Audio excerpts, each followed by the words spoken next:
Now, Britain could be walking towards a digital disaster if young people don't start getting proper training. That's according to a report out today from the Learning and Work Institute, which warns the shortage of skilled workers is already costing the country more than £2 billion a year. Well, let's talk to the CEO of WorldSkills UK, Dr. Neil Bentley-Gockmann. Good to see you this morning. Morning, Steve. But when it comes to young people and digital skills, we sort of expect them to be better at it than the rest of us, don't we?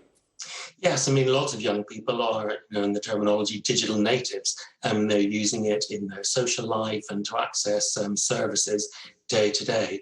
But what this research is showing, and that we commissioned from the Learning and Work Institute, is that employers are increasingly concerned that they're not going to get the advanced digital skills that they need, particularly in advanced manufacturing and engineering.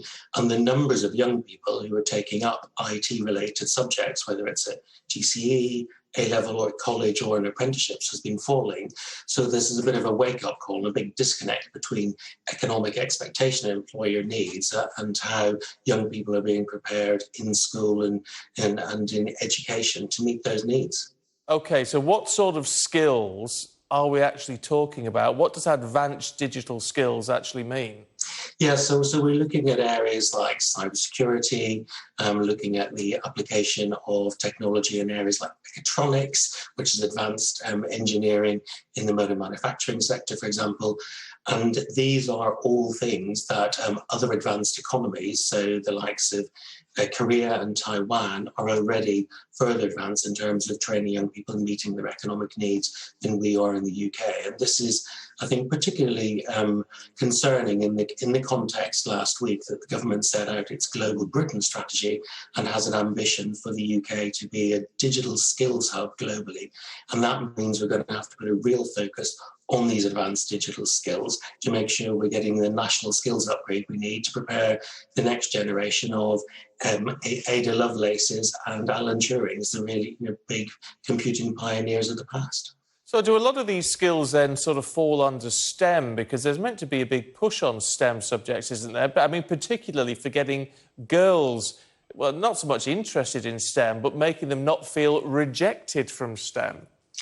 Yes, there has been a huge push on STEM skills over recent years, and then this is with the pace of technological change over the past few years, and particularly over the past year, many companies in a range of sectors are really needing to up their game in terms of the digital skills they need. And what was startling in this research, as you just suggested, is that lots of young women aren't taking up these digital career routes. So what we do is we work with employers to showcase young people, young peer role models, young women in particular, who are studying these projects and who are doing well.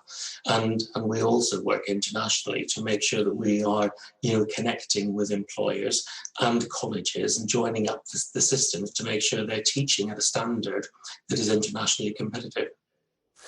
So look, what can be done in the short to medium term to try to up our game here then? Because clearly there's going to be a time lag of, at least a couple of years.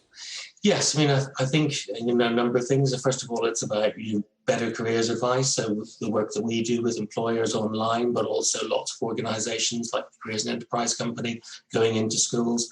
I think it is about teaching standards and demonstrating that, by teaching to a higher standard, based on international best practice, as we do through our Centre of Excellence, you can really inspire more young people to see that following a digital career pathway is a great route to success. And being able to translate studying what you study in school and college and on an apprenticeship into fantastic career opportunities.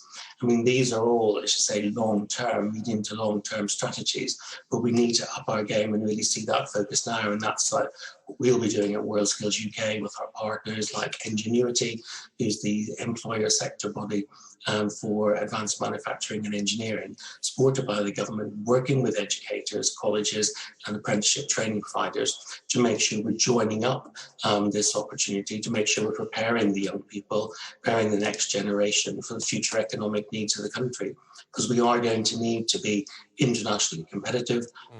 Other advanced economies are really ahead of us in terms of they've already upped their game, and we're in a bit of a catch-up mode. So we need to really focus on this over the coming months and years. Okay, Dr. Bentley-Gockmann, good to talk to you. Thank you. I feel like retraining myself after that. Sounds exciting, actually.